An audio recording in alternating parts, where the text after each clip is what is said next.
Just a second. Perfect. Okay. Hi. So can you start off Hi. by introducing yourself? Yeah, so my name's Rich. I run a YouTube channel and a podcast, I suppose, called Early Morning Barking for people with BPD and MPD, which, I've suffered from both of those for long enough. It's sort of time to start teaching other people how to fix things. Man, I love your content so much. Also, thank you for being here for the second time. That's so cool. No problem. It was so much fun last time. Why not do it again? I love it. Okay.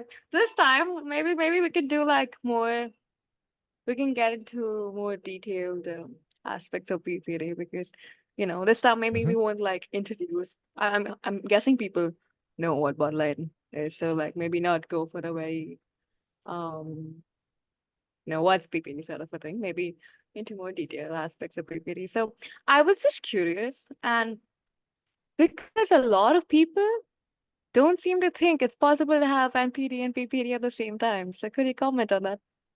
Yeah, I absolutely can. The reason why people think you can't have both at the same time is always because of the empathy. That's Mhm, always the thing that comes up because of mhm. course people with BPD notoriously have a great deal of empathy, Right. too much empathy, arguably at times, and people with MPD have no empathy whatsoever. Mhm, And so they think, well, you can't have MPD with no empathy and mhm, have BPD with all the empathy. And what I always reply is, yeah, you absolutely can. Yes, you absolutely can. Because, right, so first of all, a lack of empathy is one of nine markers of MPD. You only need five to qualify as having MPD. So you don't need to have a lack of empathy to have MPD. It's just something everybody thinks is a thing. But no, at no point has science or psychology ever said that you need a lack of empathy to be a narcissist. Oh, it helps. You can be a much more effective narcissist if you don't care, but you don't need to. So for me, I have a lot more empathy than mhm, perhaps your average person suffering from just NPD, mhm, but mhm. I've got all the eight other markers. It's not really there's never been a debate as to do you have MPD? It's like, Uh-huh. yeah, I absolutely like eight of the nine markers. And for me, even the empathy is Mhm. I can turn it off. I can choose Also, to turn it off. Um, and that's where it gets dark, right? It gets dark here. So um first of all, yeah, I can sort of turn it on and off. If a person or a situation has pushed me emotionally far enough, then mhm, I can switch that empathy off. I don't care. I'm gonna destroy you. I'm gonna just verbally eviscerate you. Whatever it is that I feel is the narcissistic appropriate response to whatever you've done. mhm, And I can certainly, if I'm pushed far enough, that switch flips, and suddenly I am the non-empathic narcissist who wants to upset you. mhm. And where it gets really dark is when that empathy doesn't turn off. And I know just how much I'm hurting the person that I'm trying to hurt and enjoying it because I have that empathy that makes me feel exactly what they're feeling. Which is, I mean, look, that's a long Oh time God, since this I've one. been in that Mhm, situation, right? That's mhm, very much a pre-therapy kind of setup, and it's only because I don't do that anymore that I'm aware of it. Uh, but yeah, you can reach the point where you just, I want to hurt you, whoever you are, whatever you've done.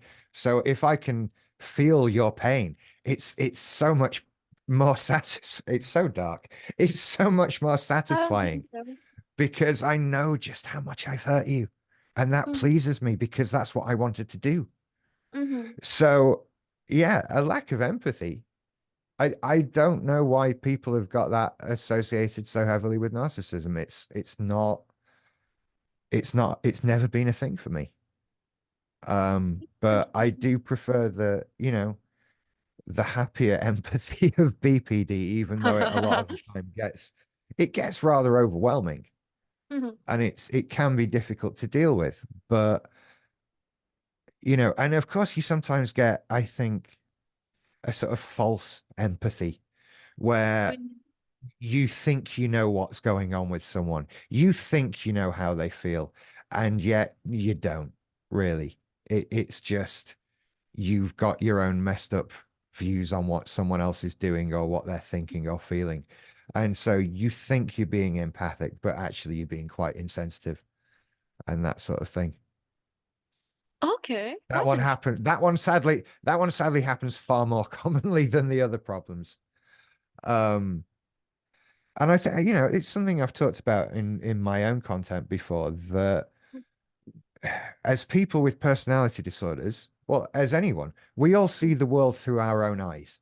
Hmm. We all assess people based on our own emotions and experiences and that sort of thing. And we judge other people's motivations based on what we would do and Hmm. what we would want and that sort of thing, Hmm. which is fine if you're good and healthy.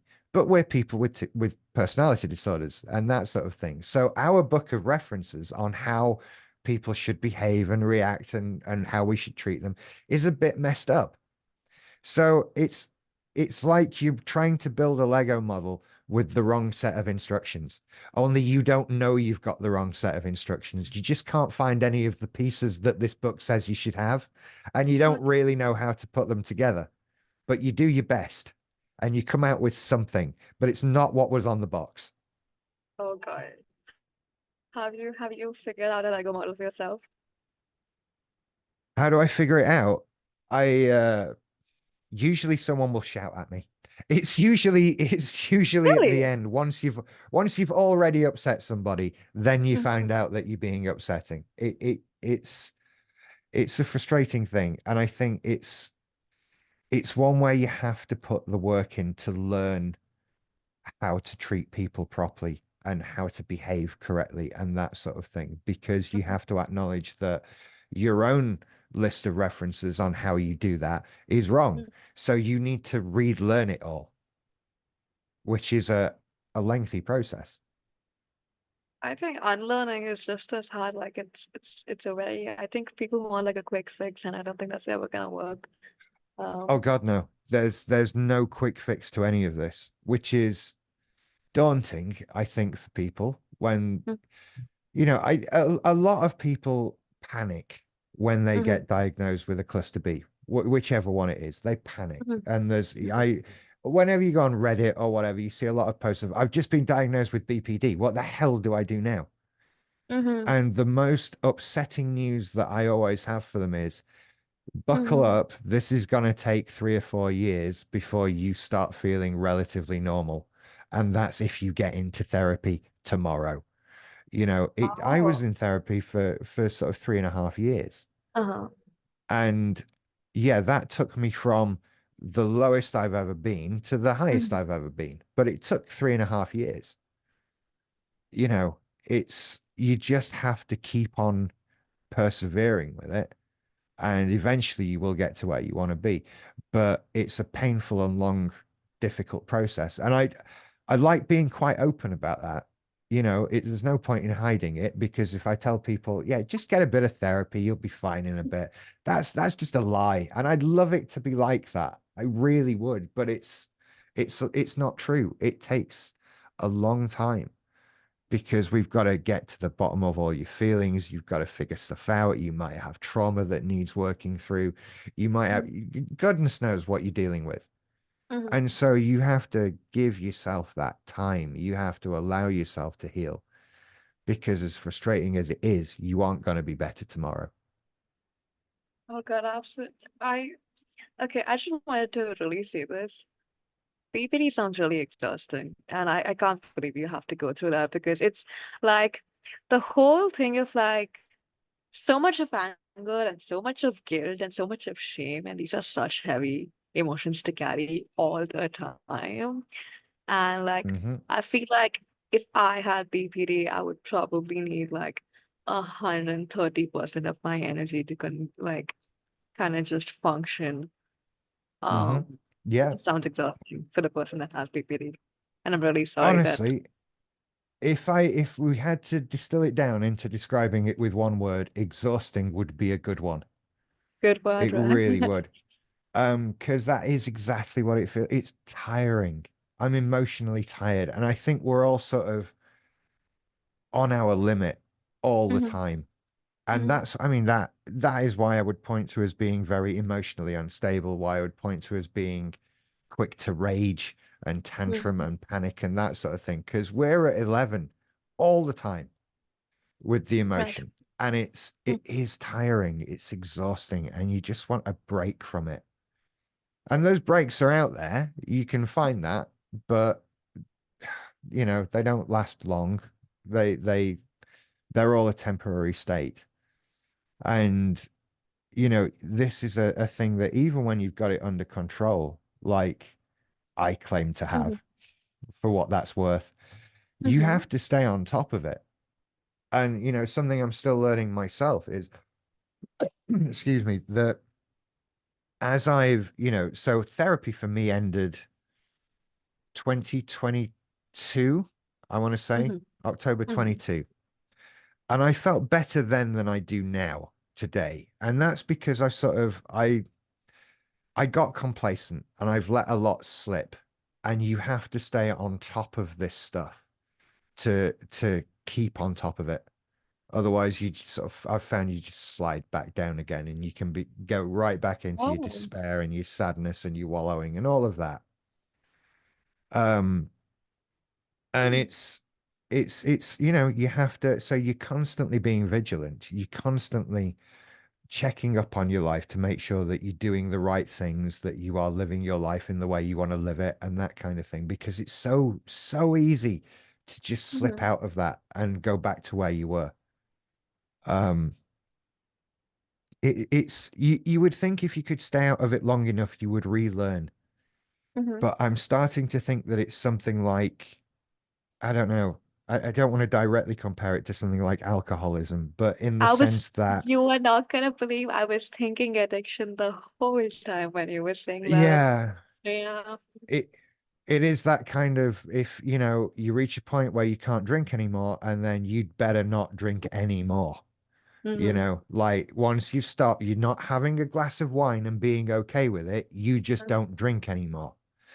And I'm starting to feel like BPD functions in pretty much the same way. If I don't stay on top of this and make sure that my life is busy, that I'm occupied, that I'm being social, that I have various people in my life, that I have all that, if I don't stay on top of that, that's like the former alcoholic deciding, sod it, I'm just going to have one beer. I'll just have one beer. It'll be fine. It won't go like it did last time. And of And course, then boom. no, don't have the beer.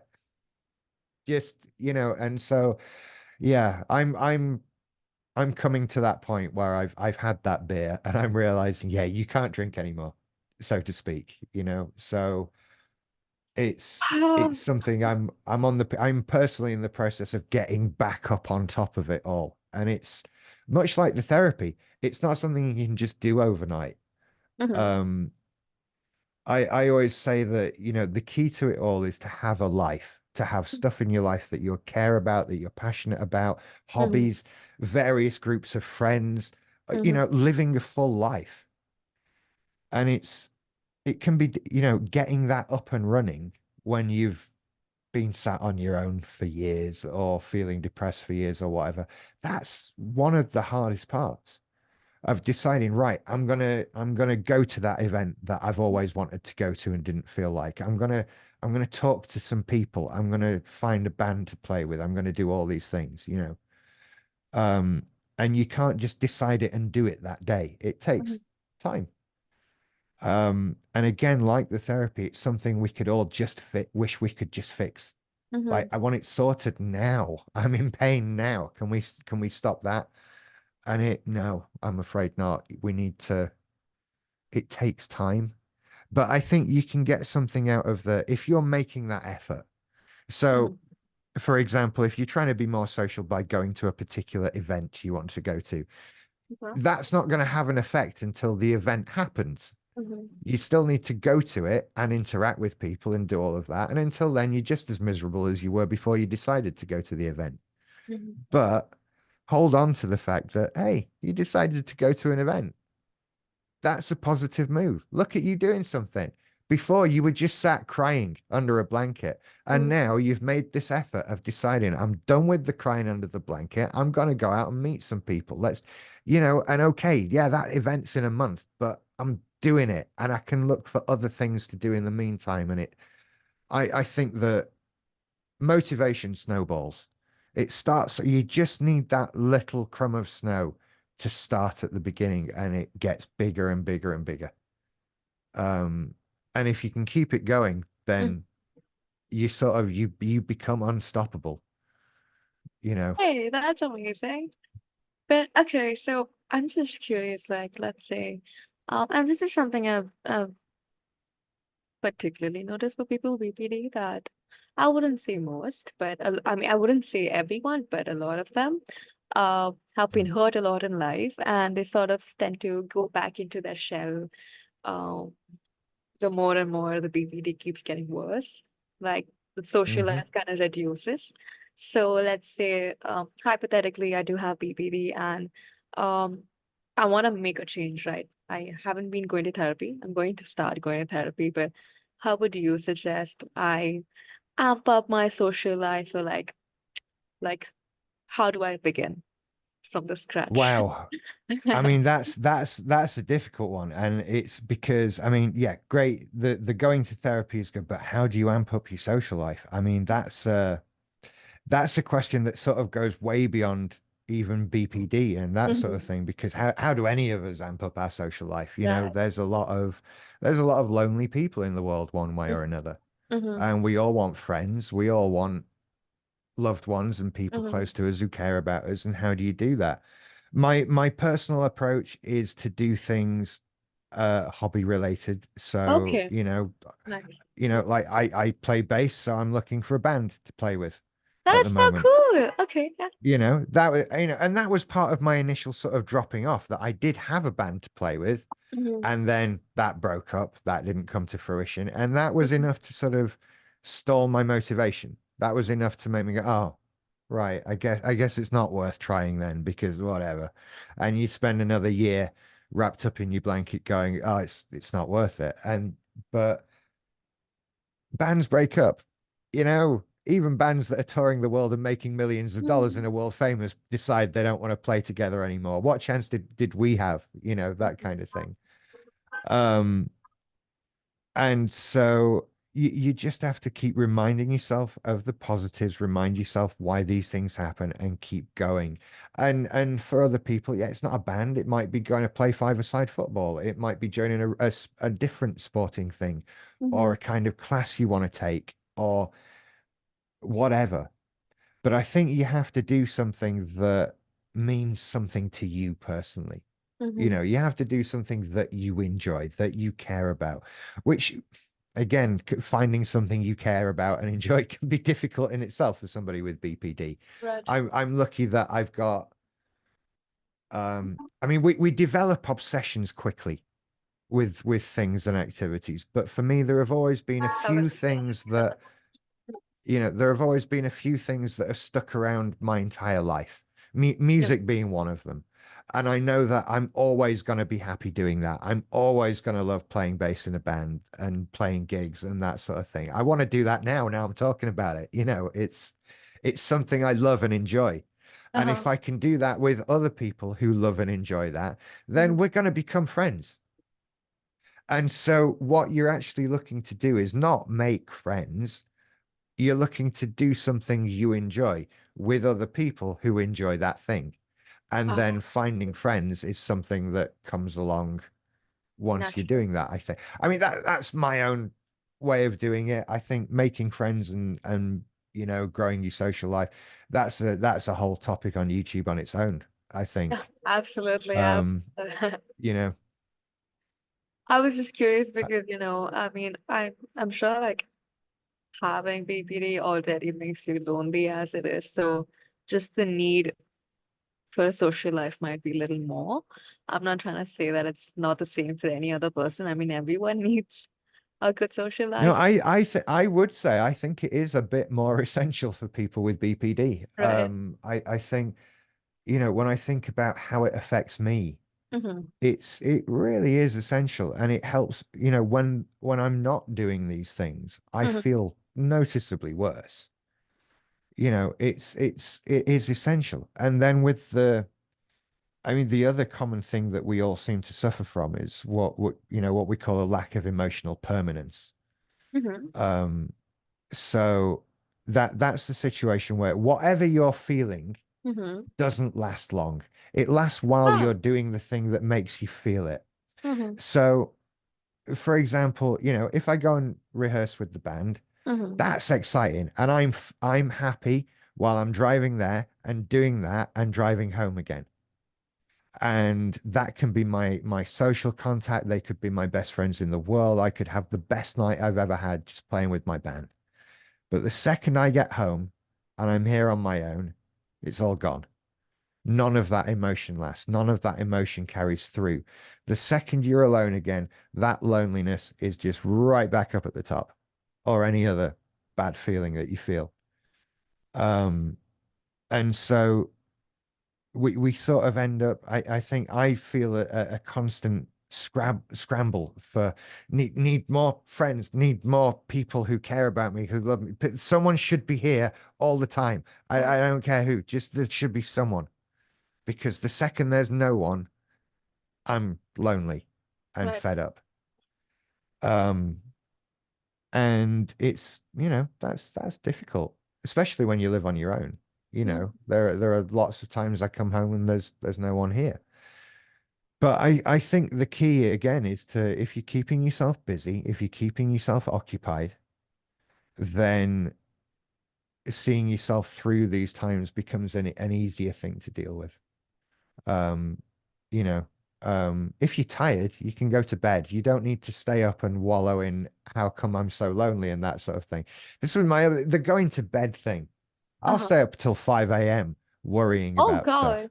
Oh you no. know Oh um no. That's and it's a mm, hard thing to say. Do you know what, Rich? It's midnight, you're tired, you could sleep. Why not, instead of staying up for another 5 hours and worrying about stuff you can't do anything about, why don't mhm. you go to bed and then get up in the morning and feel a lot brighter and happier and be able to do more about why you feel so bad.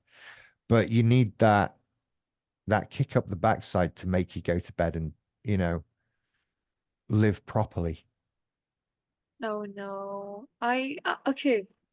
So, I don't know how to frame this correctly, but okay. Is it because you feel so intensely about most things? Uh, Mhm. do hmm, how do I frame this? Can something very little ruin your day and you will ruminate over that? Yeah. Oh, hell yeah. Yeah. Yeah, absolutely. The tiniest thing can just ruin your day. And it could be anything depending on how sensitive or emotional you're feeling at the time, Hmm. Hmm. right? Of course, it could become something, it could be something big that would ruin anybody's day. Hmm. But for people with BPD, it could be that, oh, I was speaking to such and such today, and the tone of voice they said goodbye to me in is like, they didn't really want to, that wasn't good. They didn't like me. They were angry when they left. And that will, and you're just imagining all of it. They just In said your head. goodbye and it's all in your head. And, oh, that's it. And that's all I'm thinking about for the rest of the day is, have I just destroyed my friendship? Is this person mad at me? Did I do something wrong? Yeah. And it just, yeah, the tiniest little thing. And you know, that's just one example. Whatever, pick a thing. It could be anything, but you'll have good days where you can take things in your stride. You'll have good days where you not only take it in your stride, but maybe you've dealt with that problem before and it's not really a problem and you can just go, "Ah, I've seen this. We do this at this point," and you deal with it. But you can be feeling a lot more emotionally fragile, and when that thing comes along that ruins your day, it just destroys you. So it could be the same thing on different days. So you just have to I don't know, stay strong, I guess, Oh because you God, never know what's going to no. come your way. So how do you have you I mean it's been you went to therapy for 3 years, right? So Hmm. has rumination reduced in any sort of way? Oh Um God, no, it hasn't. no, It no, has. not at all. All I've learned to do is realize that I'm doing it. And when you realize Oh, that you can, yeah, okay. because it's one of those things. So when you're having these ruminating thoughts, when you're having your dark thoughts, when you're catastrophizing and planning out how the future's going to go, because you know how the future's going to go, right? Mm-hmm. It feels right. It feels real. It Right. feels like, exactly what should be. So getting out of that headspace is very difficult because you're sort of going into a headspace that you don't believe as such. It's a very odd feeling.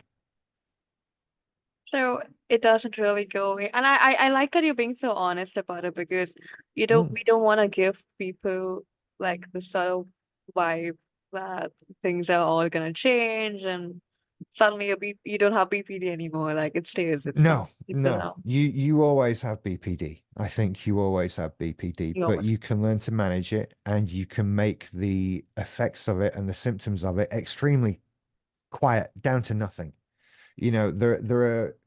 There have been plenty of times when you do like a self audit and you look at the 9 markers and you ask yourself honestly, which of these do I feel I'm still suffering from? hmm And yeah, I have great days where you can do that and you go, well, maybe one, maybe 2 markers are affecting my life today. hmm And you feel great about yourself. And then you'll have other days where you look at it and you go, yeah, it's all 9 again. And you're just down in it again. And it never goes away. And it, like I say, that constant vigil over, your own life, what you're doing to deal with it, it never stops. You have to stay off the wagon forever. Otherwise you're just getting back on. And the rumination, wow. Yeah. I've just been through a big bout of that myself. Oh And no. I always Oh. I liken it to the end of the Avengers Endgame movie where Doctor Strange is sat working out the 18 million possibilities of how this could go. And, there's only one possible chain of events where they're Right. victorious and save the universe. And we better hope we're in that chain of events, that kind of thing. And that's BPD. You tell me something, and I'm immediately sat there working out 18 million possibilities to how it either ends in success or the destruction of the universe. Oh And no. I can sit and give you these detailed plans. I could write that out. It's so clear to me. And it's weird to me that other people don't think like that. How do you just get on with your life Oh and not no. not worry about all the ways this is going to go wrong? Because to me, I see them all so clearly. It feels so right and correct. Oh, And I don't know, I'm alarmingly often correct. And that just adds to the worry. You know, it would be a lot easier if I was guessing the future and was never remotely right. But sometimes you guess, and of course you are right, and you go, look, see, I was right. Therefore, everything else I'm imagining is right too. We've just reinforced these 18 million horrible possibilities. And yeah, before you know it, oh, it's awful. oh yeah, she can relate. Oh, I mean, okay. A plus point though, I feel like people with BPD can then um be pretty good at analysis. If Yeah, you kind of have to be, I guess. I don't think we start out like that, you know. uh-huh. No mental health problem gives you any special abilities or So, whatever. And I think you just sort of, if you're gonna try and do something about your BPD, you mhm, inevitably become very self-aware and right. very, sort of always assessing your own emotions. The important question that you should always be asking yourself with BPD is, why do I feel like this? What is it that's making me feel like this? So that you can get to the bottom of it and stop feeling like that. But doing that for long enough just makes you a very self-analytical person. Mm-hmm. Um, and it's, it's something that isn't talked about a lot Mm-hmm. is people who enter therapy Mm-hmm. in a relationship. It's very common for those relationships to come to an end because you inevitably end up with somebody, one partner who is far more self analytical, far more aware of their emotion, and far more open to discussing it and talking about it in ways that your average person is not comfortable with. Um, and I found, certainly in my case, it pulls out a gap between the two of you that one of you wants to talk about stuff that is difficult for the other person to hear. You know, um, I think in group, in therapy, but in group especially, you learn to not take things personally and to, really look at those emotions. And when you identify what it is, it doesn't mean that you hate what it is or that you Mm-hmm. need to get rid of it. You just need to deal with that. And I think that can be very jarring for people Right. who aren't doing the therapy. It's like, because I think if you're in a relationship in therapy, your relationship will inevitably come up. And I found that things I would say that weren't meant to be taken personally were inevitably taken personally because the person I was saying them to wasn't in a period of self-assessment or therapy or looking Oh to improve or no. whatever, you know, Mm-hmm. and it does hurt. Mm-hmm. It can hurt people when you start to say, well, I've realized today that I feel like this because you've done this, and this to me. Mm-hmm. And to that other person, that's just coming out of the blue. That's, well, why didn't you tell me? It's like, well, I didn't know. And it gets taken very personally, and people can become very defensive, and you don't and shut down, and having those truly open and honest and frank conversations becomes difficult. And I think since then, I found it much more comforting that, now I'm in a relationship with someone who's had their own problems to deal with one way or another, has had therapy throughout their life one way or another, Mm-hmm. and is as open to talking about things in a therapy style without taking Nice. things personally as I am. And now we can, there's nothing I can't talk about, and there's nothing that I can use to hurt the other person or anything like that. Um, I'm so happy for and you. so Yay. thank you. And so it's a much more stress-free environment. Um, and so I don't know. I don't want to put people off and go, hey, look, if you've got a partner before you go to therapy, you're going to end up breaking up. So that's going to make people think I'm not going to No, therapy then indeed. because I don't want to break up with my girlfriend, which I understand. I totally do. And I'm not guaranteeing it in any way, shape, or form. All you have to be prepared for is that with enough therapy, you're going to learn to communicate emotions on a level that a lot of people aren't ready for. And there are ways of dealing with that without breaking up. So, I mean, if that's a fear for people, look into your own relationship and prepare yourself and that sort of thing. That's fine. It's not a guarantee. I think it's just, I don't know.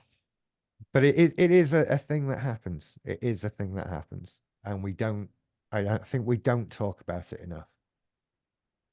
I mean, not to sound very like a generic thing, but I think everything happens for a reason. Maybe it's for the best.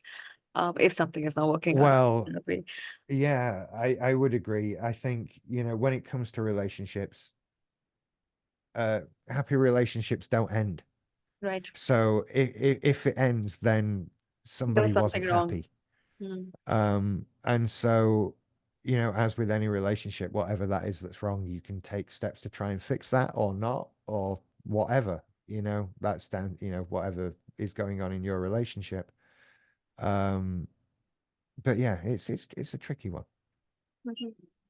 So I have a couple of questions. Maybe let's just start with your I don't want to like not specifically catering to your relationship right now, but Mhm. the minute you have a partner, like that whole fear of abandonment, how is that been for you? Like has that changed over time with therapy? Is it still the same? Has it been a little better? Or Right, that's another one. Like the anxiety, hmm because this is right. So that is actually, you've hit the nail on the head with what I've kind of been going through Oh recently. This shit, okay. fear of abandonment, Uh, anxiety kind of thing. And it's here's the shocking thing. It was uh-huh. news to me. I didn't I didn't know I felt like that, right? I've been making videos bragging about, oh, I'm so healed. I don't have a favorite person. I don't, none of that fear of abandonment stuff for me. I've done therapy, etc. Hmm. And I was, fine. I was fine for ages while I was living my life, doing my band, having my hobbies, working out, building Hmm. my channel, all this sort of thing. Then I was fine. Now Hmm. I've let all that slip by the wayside. Without realizing over the period of like the last year and a half, perhaps, got into the point where I'm not pouring myself into anything else. Everything I have to give emotionally is going into my partner because Oh. there's no friends, there's no hobbies, there's no life there. There's nothing else for me to pour my emotion into. And so when you're pouring all your emotion into one person, Mm-hmm. which is a lot for any one person to take, Right. then that person becomes this all important, all encompassing person up on the pedestal. I need you now. I don't just want you. I need you because everything I am is going into you. Right. So the slightest, tiniest little hint that there might be a second of your life where that other person is not paying 100% attention to you 100% of the time, as is reasonable, then, oh, wow, the fear of abandonment is strong. It just hits you like a train. And I've spent a couple of weeks sort of with that anxiety, with that fear of abandonment. I've been Hmm. clinging on to somebody, like physically clinging on, like in a kind of don't go, and to someone who's like, I'm not going. Why are you clinging? Like, just don't go. Yeah, I wasn't, and it's because of all the fear of abandonment and the panic. And it's not based in rational thought. It's not based on evidence. It's not based on what's really going in your life. It's based on those 18 million possibilities that lead to the destruction of the universe, where Hmm. you see the path from today to she doesn't love me anymore and she's gone. Hmm. Um, and so you're just, you're what you get caught up in it and you're waiting for that chain of events to unfold that prove you right. So you can go, look, see, I'm unlovable and belonged on my own, like I always said. And that's just awful. Oh no. So hence, going through this new process again of building up my life so that I've got other people and other things to pour my emotion into. Because, it's no one can give you 100% of their attention 100% of the time. Right. It's not possible. They have a life. They have other friends, other loved ones. They might have children. They might have a job that they've got that they care passionately about. Oh, so many things. So they haven't got time all the time for Hmm. you. Hmm. And that's not their failing. That's not their fault. They're living their life in a happy, healthy way. You need to do that too Hmm. to make it go away. That's how you deal with the fear of abandonment, is by having a life, by, not having one individual that all of your emotion and all of your thought is going into, Hmm. because that just becomes overwhelming and it's not possible to get that in return. Right. Have you like are you able to do that though? Like it's hard. Isn't it hard for you to not give your 100 there? Like, is it a little difficult to kind of also like navigate having both at the same time? I'm just curious, like No, not too much. I it mean, is. we Okay. all do it when you think about it. We all have multiple people in our lives. We all have things that we care about. And you know that enjoying one thing, loving something doesn't detract from how you feel about another thing Hmm. and all that sort of thing. And so it's totally doable. It has to be because putting everything into one person is unsustainable. Right. Um, And like I say, we have a lot to give. And Mm-hmm. so one person trying to receive all of that Mm-hmm. is just overwhelming and unreasonable. Yes, I could give 100% of myself to somebody, but that's more than anybody wants, right? That's more than Mm-hmm. anyone can handle on a day to day. So I need to spread it around, so that maybe everybody gets just a little bit less than 100% of me. Right.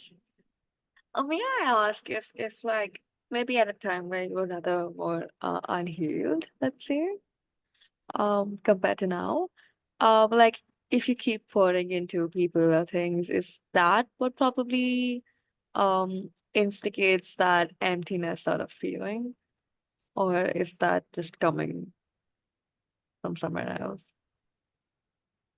I think the emptiness comes from somewhere else. It's like the other way around. The emptiness causes you to just pour everything you have into whoever is Oh, available at the time.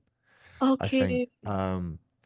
and the situation I was in, I think was, I was in a very long-term relationship, Mm-hmm. which is fine in and of itself. That's not, that's not something I'm complaining about. But what I did was you get into that state where everything you do and you are is that relationship and that person. Mm-hmm. So you stop seeing friends, you just, and it's not a conscious decision. Right. Things just fall off. Life gets in the way, that sort of thing.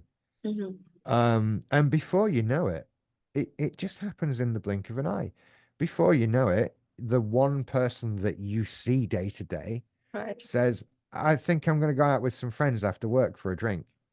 And your world falls apart No. because they're not coming home to you right away. You're going to go and spend time with other people, not me. And but I don't have other people I can go and spend time with instead of you. I just have me. And when I don't have you, I'm just sat here waiting for you. And that's no way to live your life. That's not living your life. That's existing, waiting to get one particular person's attention. And as I say, they've got a life. They want to go out with friends after work for a drink. That's like the most reasonable thing a partner could ever want to ask you for. And suddenly it's something that destroys your life. And you want to, you start with the, well, don't go. Don't, you might start off with the begging, don't go. Please, I need you here. And it can become increasingly desperate. Right. And I think, you can even start reaching a point where you're like, well, I can't stop you, but I can make it unpleasant. I can make it so that it's not worth your bother Mm-hmm. to go. And that's horrible too, because then you end up becoming, quite frankly, abusive and controlling and an unpleasant partner to have whose partner doesn't let you go out for drinks with friends after work, for God's sake. That's where your fears and worries start taking away from someone else's life. Right. um, which is just brings guilt and shame. Mm-hmm. Eventually, in the moment, it will bring peace and satisfaction. I've stopped her going out tonight. She's going to stay home. Good. But then it will come and get you in that, yeah, I stopped her going out tonight. Damn, I'm horrible. And then this Oh this thing just no. and then it gets worse. And so, this is what brings about the unstable relationships marker of Mm-hmm. BPD. Of course, we're unstable. We don't want you to Mm-hmm. go out. Stay here with us. Mm-hmm. So, of course, bad things happen and people break up. And as it would then negatively reinforce for you. See, I'm unlovable. No one wants to be with me. I can't be in a relationship because I become contra and all of that. And Right. it's that self-fulfilling prophecy then. Right. And I think sometimes you have to be brave Mm-hmm. and you have to say, okay, I would be more comfortable if she didn't see her friends after work tonight, but I can't be that guy. I have to accept that these worries and fears are mine and I can't apply them to somebody else's life.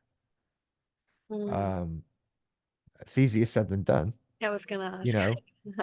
know, easier said than done because you have to. I think at that point, that's when you have to start doing your self-assessment, looking at your own life, realizing that your life is lacking and doing something about that, which, as we've said today, takes time to do. But in the meantime, I think we have the responsibility to sort of realize that our behavior is negatively impacting another individual and do our very best to minimize that.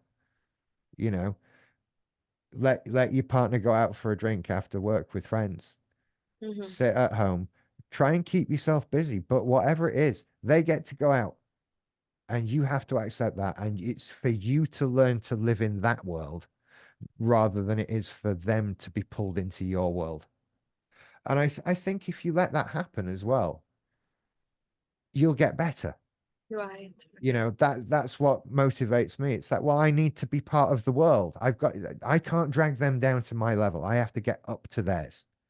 Mm-hmm. Um, and so it's actually in times when I'm feeling the anxiety and the panic and the worry and the fear of abandonment, that's Mm-hmm. when I actually become the most productive, the healthiest, the happiest I've ever been, Interesting. because I'm trying to do something about it.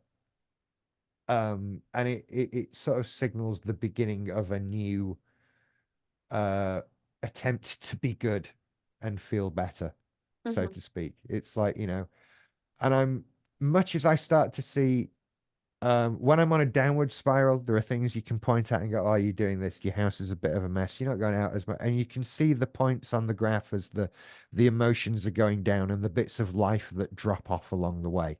Mm-hmm. And the same is true of the reverse of going up. It's like, hey, you realize you're going to bed a bit earlier. Do you realize you actually ate a meal today? Hey, you worked out. Mm-hmm. And it starts getting, oh, I'm on this path. I'm climbing up this ladder, and these are the steps along the way. So as long as those steps keep coming, and I keep realizing where the next step is and aiming for it, then I'm gonna keep climbing that ladder. That is brilliant. That is such You brilliant know. advice. And this is something you said earlier, but I'm trying to mix that up with something. Okay, so um, BPD and this sort of anger, right? Hmm. Um, I like what you said earlier about, like once you're mad at someone, about the narcissistic thing. But I feel like that's something I've noticed with people with BPD as well. That once they're angry, they don't really see you. It's just Hmm. actually pretty bad. And in the moment, it feels like they genuinely do mean it, but it's a different thing that later on they go into that whole, oh no, I fucked Hmm. up. I'm a bad person. I feel guilty. I don't mean to hurt you, sort of spiral. And that, again, exhausting, extremely exhausting to even look. Yeah. So, Yeah. how? No. Oh, Sorry. no, Go no, ahead. go ahead. I I, mean, I was I was just agreeing that you're absolutely right. Yeah. so, I mean, I don't know if that's even possible with therapy, but have you been able to navigate both the anger and the guilt in any way? And if yes, Yeah. can you share some tips? Yeah. Getting over the guilt is one of the biggest things that was the hardest part of therapy, Oh, is that realizing how much I've hurt how many people and mm, in the ways that I hurt them. And because, like you say, we think we're right in the moment. We always do. And that for me is true on the BPD, but it's especially true on the MPD. I'm mm-hmm, right all the time. mm-hmm, So when you find out that you weren't and you hurt people, mm-hmm, that's horrid. That's absolutely horrid. And learning the extent to which, I got into therapy at 40 years old. I'd done a lot of hurting people. I mm-hmm, had a lot of that under my belt. And mm-hmm. to unpack it all, going back years and thinking, God, I've hurt all these people. That was soul destroying. That No. was that was just by far the hardest bit to go through. Mm-hmm, And at that point, I can see a lot of people giving up and mm-hmm, say, look, I'm clearly just an awful person. I should stay away from people and mind my own business, whatever. mm-hmm, But no, you can't do that. You're still alive. You're still there. You still got a life to live. And mm-hmm, you need to make amends. You need to make sure that you identify what you did to hurt people and not do that anymore and do the opposite. Do the outcome you wish you did. But you're absolutely right in saying that, and I would apply this across the board with cluster B. We're mm-hmm. never angry at you. at you, the person stood in front of us. Are you familiar with the game Buckaroo? With the No. horse, and you load, right, with the little plastic horse, and the game is to you load little things onto this horse, and one of these things is going to be too much weight, and the little toy horse is going to kick and throw everything off, and you're the person who lost if you put the little bit on the horse that makes it blow. Or Jenga, you take Like the that end was a from chance. Jenga, right? Yeah. And all that happens when we blow up, when we rage, is you happen to be the person that put the last thing on that made the thing go. You happen to be the person that pulled the last Jenga piece out. But there were way many more missing pieces before you arrived. And we're not really, yeah, we might be a little mad at the piece you pulled out, but the response is actually at all those other pieces that are all over the place. Mm-hmm. And so it's just wrong place at the wrong time for Mm-hmm. whoever happens to be broken in front of us. Every argument we have is Mm-hmm. the straw that broke the camel's back. Mm-hmm. We're always at that point. So it just takes one more thing and then boom. So we're never angry, really, at we might, I mean, look, we might be. People do things that piss Of other course, people of off. course. That's Yeah. that's part of life. Right. But the response that we have to what's happened is It's always just way out of way out of proportion. proportion. Yeah. For me, it came out in road rage a lot, Okay. in traffic. And so someone cuts you up in traffic, you shrug, you go, hey, that person's a dick, and you get on with your life. But not in BPD, because I'm not angry that that person cut me up. I'm Mm-hmm. angry about my childhood and that relationship that fell apart and those things that that person said to me one day. And I Right. am going to take them all out on that guy right there in front of me. And he hasn't got a clue what's going on. He just knows he changed lanes and now there's some guy at the passenger window of his car who wants to strangle him. And, so we're never angry at the person in front of us. It's always, they're just the tool we use to get that anger and frustration out. And in all honesty, once you start dealing with all that, the other missing Jenga pieces, whatever, Uh-huh. then the tower doesn't fall over as easily anymore. Mm-hmm. And eventually there are enough pieces back in that it's actually quite solid. And it would take someone walking up and kicking it to knock it over. Mm-hmm. And you don't have to work on that. It just sort of happens. Happens? Okay. You deal with the things that are upsetting you, and the results of that upset just go away. Mm-hmm. So how maybe I don't know. Uh in order to like take the Jenga tower down, um has like your primary focus been your parents and your childhood? Would that be a good start? Would that be the best start? Or would it For be the me, it was, mm-hmm. but I think that's potentially unique to every person with BPD. We Okay. we all have our traumas. We all have our problems that we're dealing with. Some may be similar, you know, but there's so much variation there. When I first got to group, Mm-hmm. God, you turn up with your own set of problems, thinking your own set of problems are pretty bad.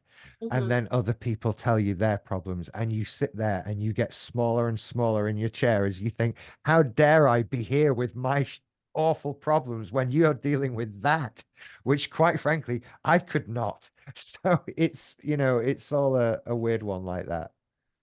But then Um, so you start invalidating how you feel by doing that if you start comparing mhm. yourself to someone else. The important thing that you have to hang on to is pain isn't relative. Pain is pain. Mm-hmm. You hurt, and just because somebody else has gone through something that we may decide is worse, doesn't mean that you don't hurt, or that your hurt doesn't matter or is invalid or something like that. Um, all pain is pain, Mm-hmm. whatever's causing it, however bad it is. And so I don't think you sort of have to train yourself to not feel guilt about what other people have been through. Mm-hmm. Uh, like, so, I might have had problems in my childhood Mm-hmm. with emotional issues. Mm-hmm. But some people were sexually abused. Some people literally were abandoned. Some people went through god awful events in their childhood that I can't imagine. And yet that doesn't stop me hurting. You know, I can't, it's not like, well, this person got beaten up by their parents every day. And I'm like, oh, well, I don't feel so bad anymore. No, that's not how it works. Right. You know, because otherwise, if that was the case, we could just find the most unhappy human on earth and and we'd all listen to what their problems are, and everyone else would have amazing mental health. It's like a horse racing, like it's a competition. Like whoever has the most Exactly. loses. Yeah. Exactly. Yeah. Yeah. So no, the truth is you hurt for whatever reason you hurt, and that's fine. You know, no reason is wrong. Hurt is pain is pain. And yeah, it's you have to let go of that idea that someone else's pain is either worse or invalidates your own. Hmm. And I mean, think of it like hunger. If you're hungry and you see someone else eating, you don't go, "Well, I'm fine then. They're eating." You know, you're still right. hungry. And it's the same thing. I love that. I love that. I love the Yeah. comparison. And uh maybe this is something I've noticed throughout the cluster B. So I don't know if this is the same thing for you, but something I've also noticed with people with BPD is always this very fucked up relationship that they have with their mom. So Um, unless I I haven't don't been in personal personally. way, but like, is that something that's a thing? Because I've always seen Uh, something with the mom more than the dad for some I reason. Yeah, I don't know. I personally, that's my mother has never been my issue. I have quite a good relationship with my mum and always have. Huh. You know, that's never been a thing. Um, I think it's very common because I think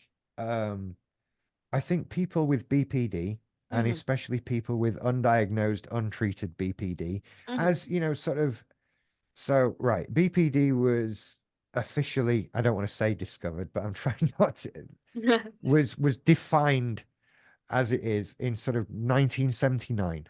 And Okay. I was born in 1979. Oh. So and getting diagnosed and treated for me took 40 years Mm-hmm. and was a struggle. So I kind of take it as read that anyone older than me Mm-hmm. may just be living their lives with undiagnosed BPD, quite happily unaware of what's wrong with them and just feel that's how they are and that's how life is. Mm-hmm. And so everyone you sort of talk to with BPD Mm-hmm. may well have a BPD parent that they don't know about or that their parent doesn't know about. BPD sort of breeds BPD. Um, Oh. you know, and I think it's right, you know, when I think about it, if I was a father now, I don't Mm-hmm. have any kids, but if I did, Mm-hmm. all of the fears and worries that I would have for them Mm-hmm. in their life, in their world, in their day to day, I can very easily transfer. You know, you can voice those worries and concerns so much and in such a way that they become somebody else's worries and concerns Mm-hmm. and thought processes and that sort of thing.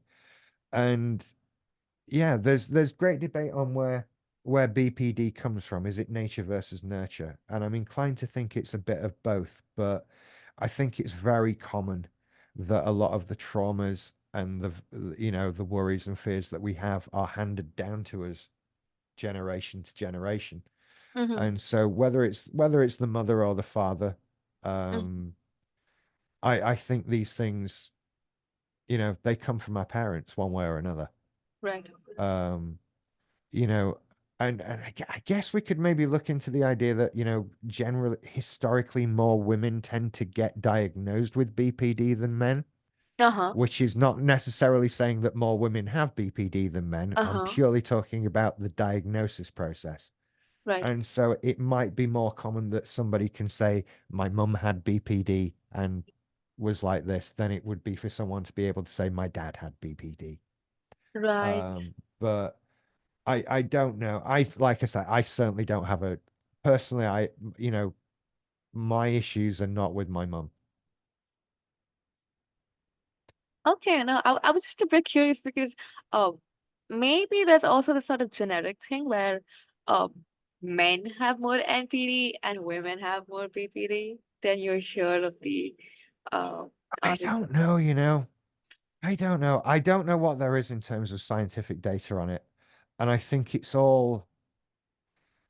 it's a very tricky thing because I think, especially now in society in general, we're going through a period where people are more aware of their mental health than ever before.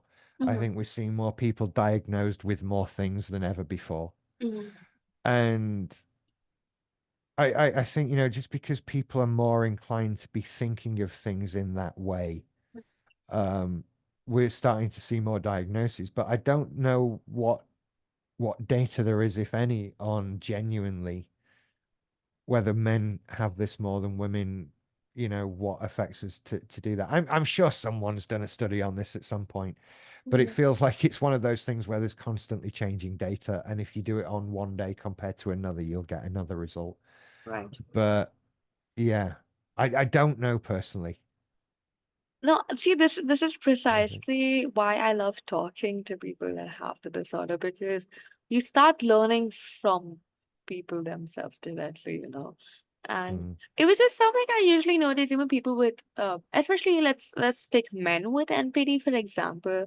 I always notice probably an absent dad, maybe more of a present mom to the point where he becomes the center of attention for her. And mm, the sort of becomes the emotional husband sort of a thing. That's something I've usually noticed, but then I think it's very subjective. I don't think there's a point to like label it, but I was just very curious. That's all. yeah. Yeah, no, I've no idea. I think I feel like men seem more inclined to display narcissistic symptoms, Mhm. but that is purely anecdotal and I don't know, not really helpful. I suppose. I don't know. I know, and I think that too.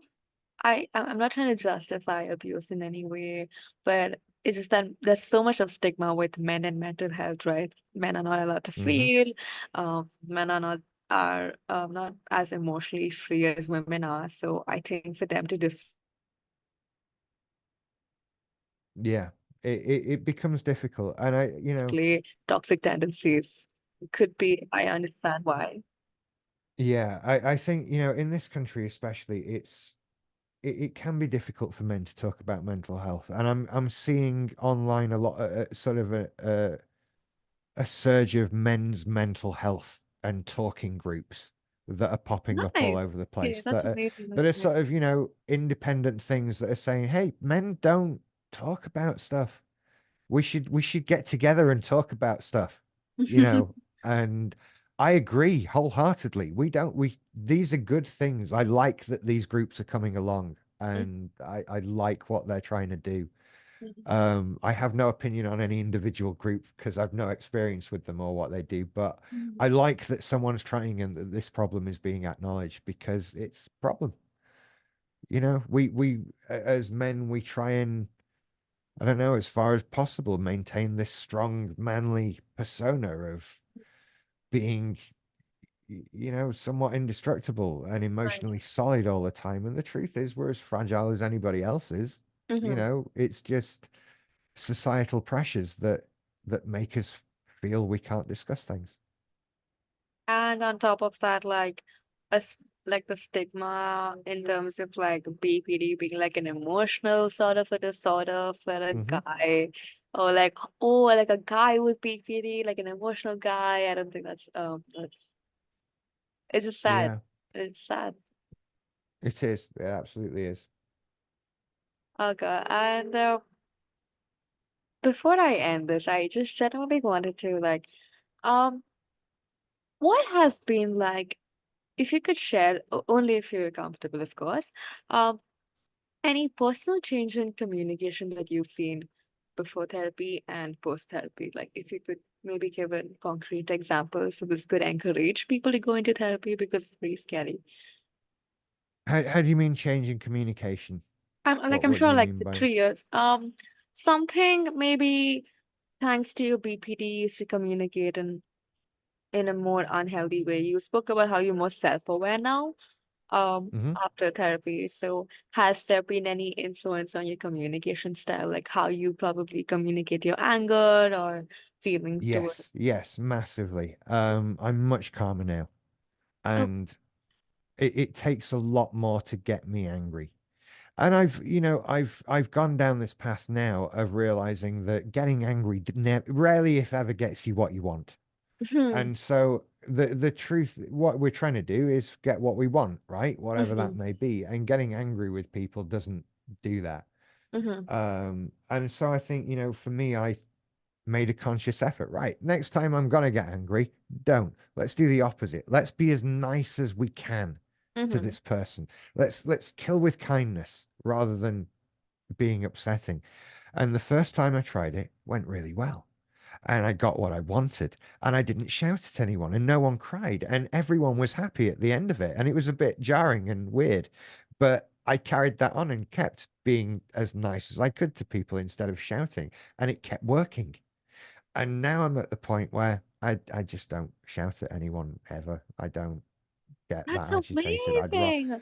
I'd rather find a calm, peaceful. Can we just sit and talk? Because if I know that if you talk to people for long enough, you get to a solution. So it's important to hang on to that. That's a, that's mind-blowing.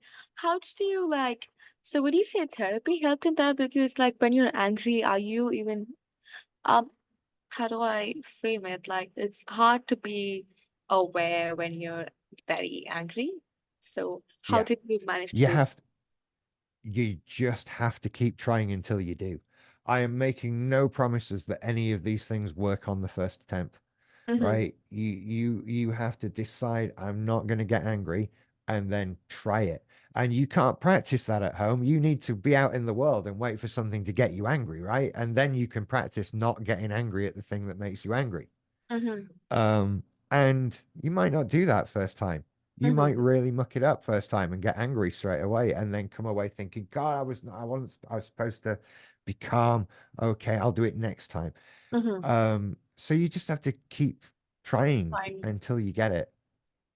So, At least now you're trying, I would say, you oh know? yeah, absolutely. So hmm, I don't know if this even makes sense, but usually how they always say the only way out is through and like feel it to heal it sort of a thing.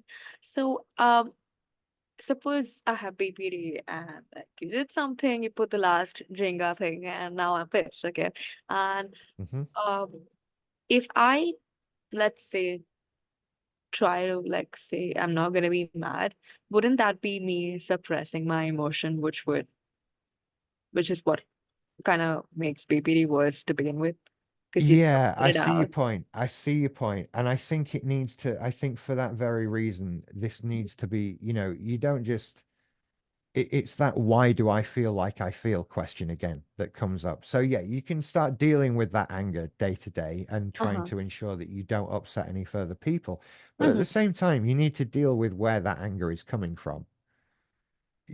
Mm-hmm. There's only so much you can do. And if you aren't dealing with that, then not getting angry at people is going to be a harder thing. Mm-hmm. And you are going to slip up more and all that because, like we said, you're not really angry at them. You're angry at the missing Jenga pieces. So you Mm-hmm. need to be dealing with that at the same time. Mm-hmm. Okay, that's brilliant advice. Thank you so much. And Thank you. before I end this, is there any final advice or thing you'd like to share about BPD? Even if it's Oh not free gosh. advice, any fucked up thing Always, coming from always, someone who's been yeah. in therapy. Always ask yourself why. Always ask yourself why. Why do I feel like this? Why am I doing this? What is the source of the motivation for this? Mm-hmm. um, and dig to the bottom of that problem, because dealing with the top level stuff, the symptoms, that doesn't help. If you break your leg, you don't take painkillers to make the pain stop. You have to fix Mm. the leg. Yes, excellent. So So, ask where that pain is coming from and fix that, and then the pain itself will stop. Mhm. Okay, thank you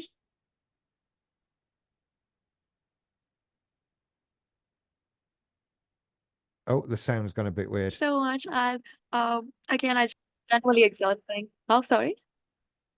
Sorry, Sorry. I think there was a bit of delay on the audio for a minute. I couldn't hear you. It's fine now. Oh, okay. I just wanted to before I ended it, I just wanted to say that um it's incredible that you're pushing through. And I know BPD is exhausting. I know I don't have it, but it sounds incredibly difficult. And I think it's amazing that you are where you are and keep going, okay?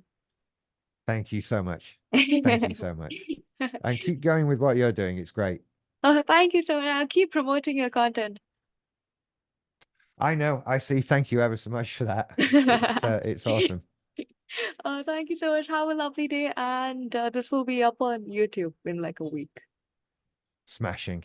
You take care. Yay. It's been a Okay. pleasure again. We'll do You it too. again sometime. Oh, of See you course. soon. I'm so Bye bye. excited. Bye. Yeah. Bye.